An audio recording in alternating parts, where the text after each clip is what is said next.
Hey guys, welcome back. Go ahead and dim the lights, find that softest blanket you own, and just let your shoulders drop. Tonight, we're going on a very long, very slow journey into the heart of Beijing, specifically behind the massive red-washed walls of the Forbidden City. We're going to talk about the Qing dynasty, but we aren't focusing on the grand military parades or the tax reforms. No, we're going into the private quarters, where the air was thick with the scent of expensive incense, boiled medicinal herbs, and the sheer, crushing weight of 2,000 years of tradition. It's a story about people who lived in the most beautiful place on earth and spent every second of their lives being absolutely miserable because of it. So just settle in. Let the world outside fade away. Let's drift back to a time when being an empress meant being a very well-dressed prisoner. Now, the Forbidden City was designed to be a literal heaven on earth for the emperor, the son of heaven, but for the thousands of women living inside, it was more like a high-stakes, extremely slow-motion survival game.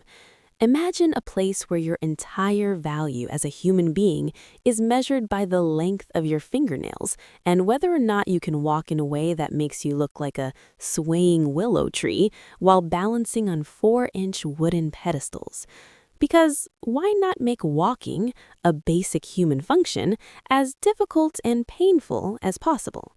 Let's start with the Qing court's idea of beauty. You see, the Manchus, who ran the Qing dynasty, actually banned foot-binding for their own women. They looked at the Han Chinese practice of crushing feet into 3-inch lilies and thought, that's a bit much. But because they were royals and had to maintain a certain vibe, they couldn't just have women walking around in comfortable shoes. That would be far too logical. Instead, they invented flower pot shoes. These were high wooden platforms situated right in the middle of the sole.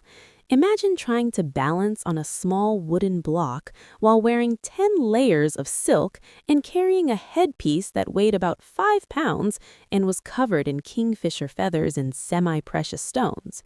It gave the women a very specific, dainty, wobbling gait. It wasn't about grace, it was about the fact that you literally couldn't go anywhere quickly. If you're an empress, you don't need to run. In fact, if you're an empress, you barely need to walk at all. You just oscillate gently until a group of eunuchs picks you up and carries you to your next designated sitting area. And then there were the nails. If you were a high-ranking lady in the Forbidden City, your hands were essentially decorative sculptures.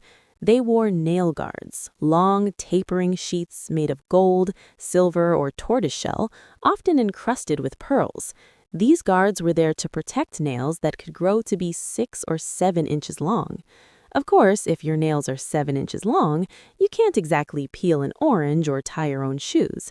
But that was the point. Those gold-clawed fingers were a visual scream to everyone in the room saying, I have never done a single day of work in my entire life, and I never will. It's a very specific kind of flex. You become so beautiful and so refined that you become physically useless. It's the ultimate elite paradox. Let's float over to the life of the Cixi, the Empress Dowager.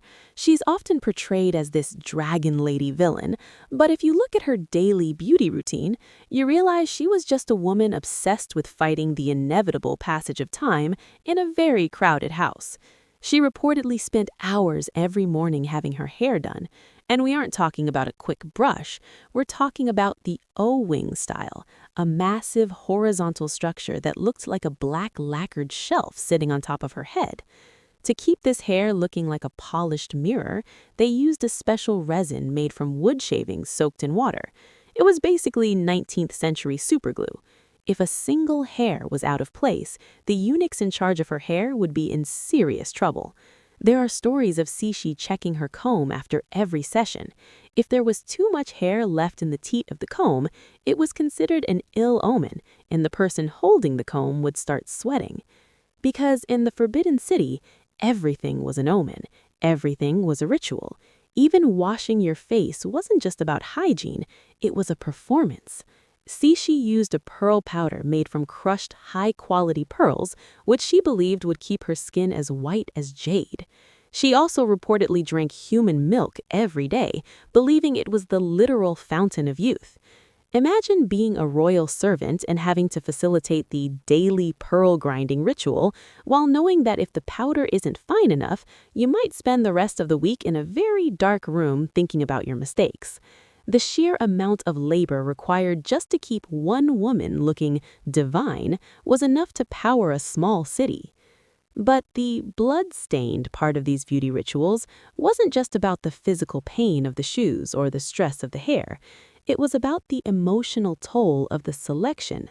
Every few years, the emperor would hold a draft for new concubines. Families from across the empire would send their daughters, hoping and often praying that they wouldn't be picked. Because being picked meant saying goodbye to your family forever.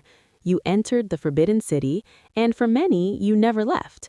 You were given a rank, first-class consort, second, all the way down to noble lady, and your life became a slow, quiet competition for the emperor's attention. Imagine the atmosphere.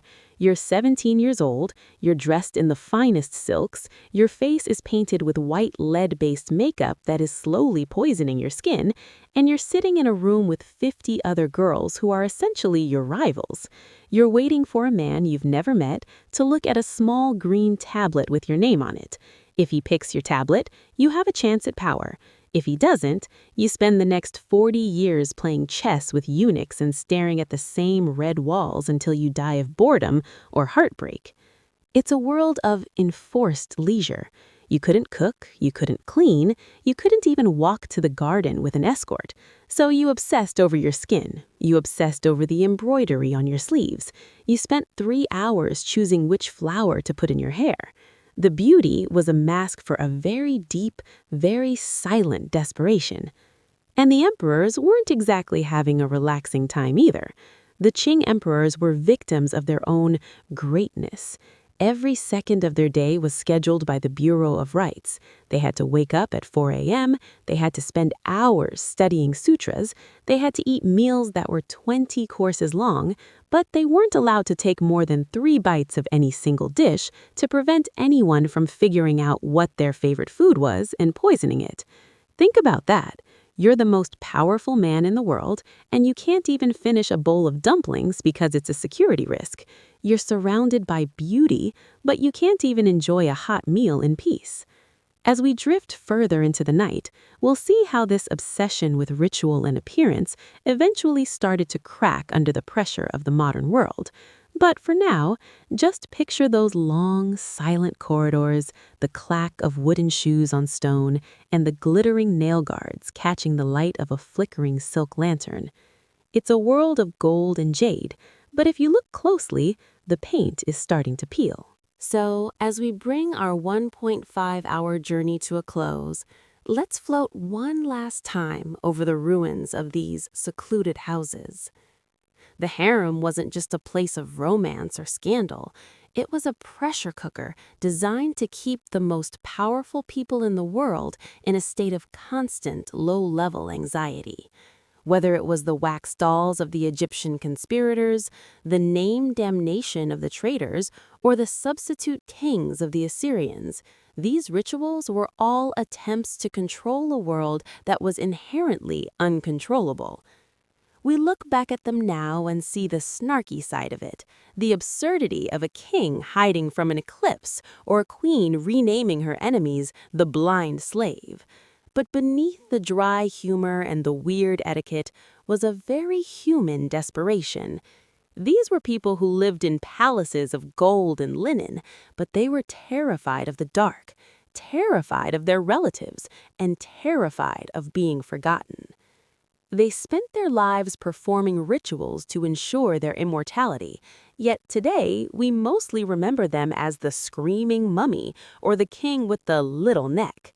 It's a gentle irony, isn't it? The more they tried to separate themselves from the rest of humanity through gold and ritual, the more their very human failures in family dramas became the only things that truly lasted.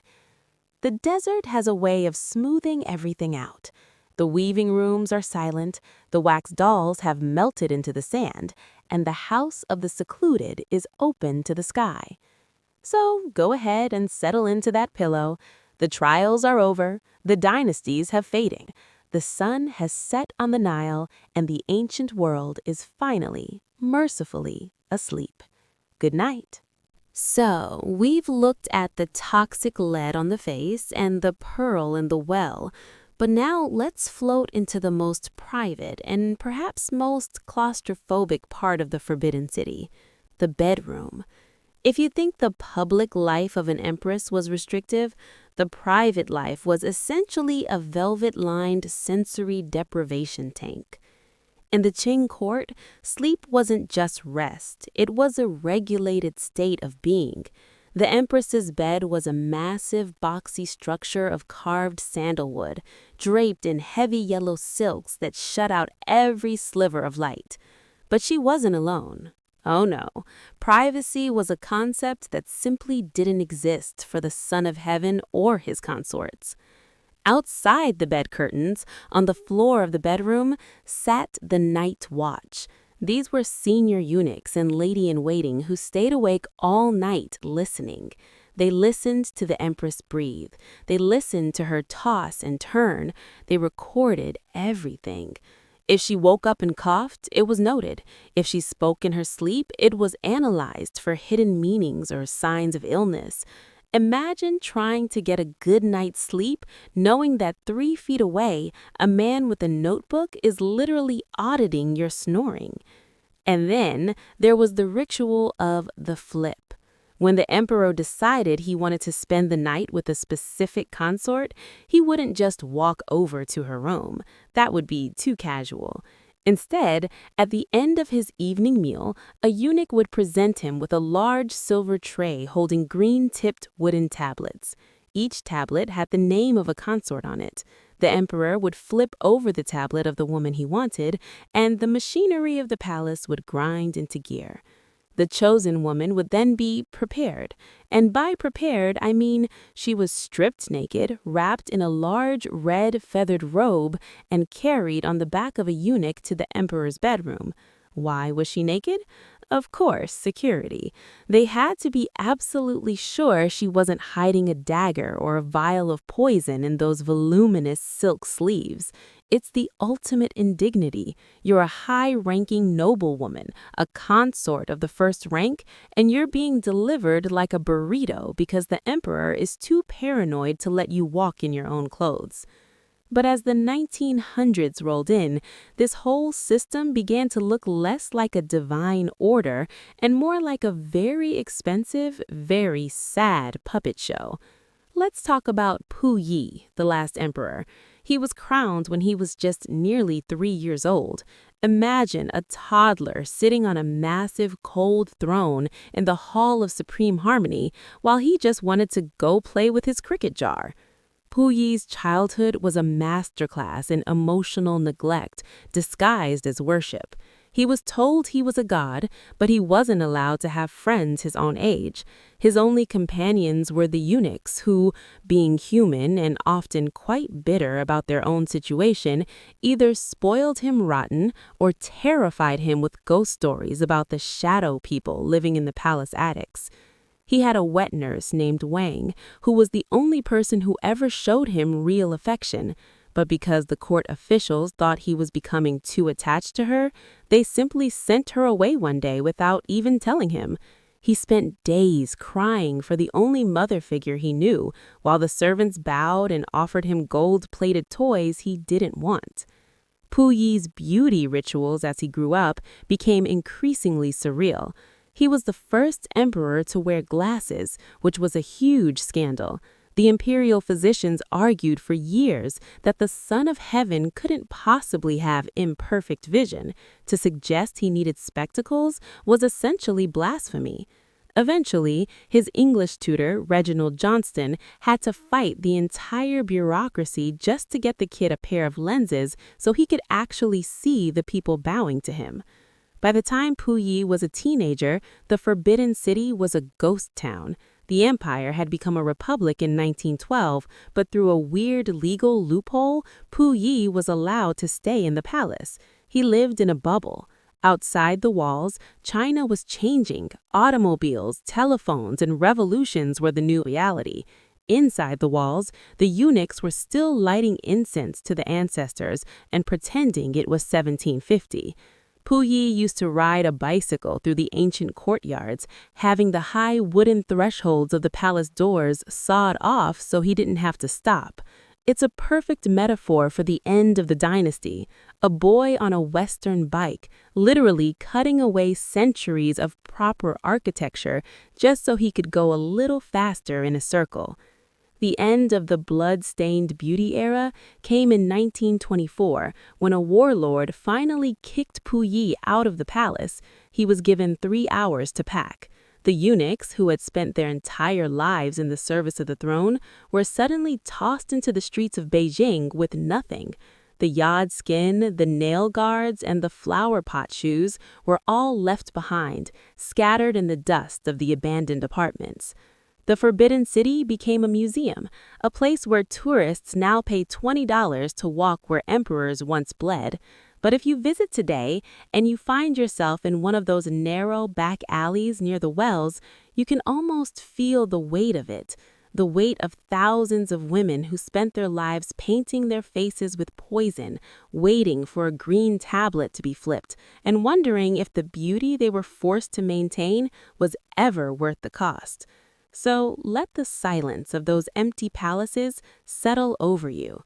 The rituals have stopped, the incense has burned out, the dragon lady and her pearl are long gone. The red walls are still there, but they don't have any more secrets to keep, just the quiet, sleepy echo of a world that forgot how to be human. Good night.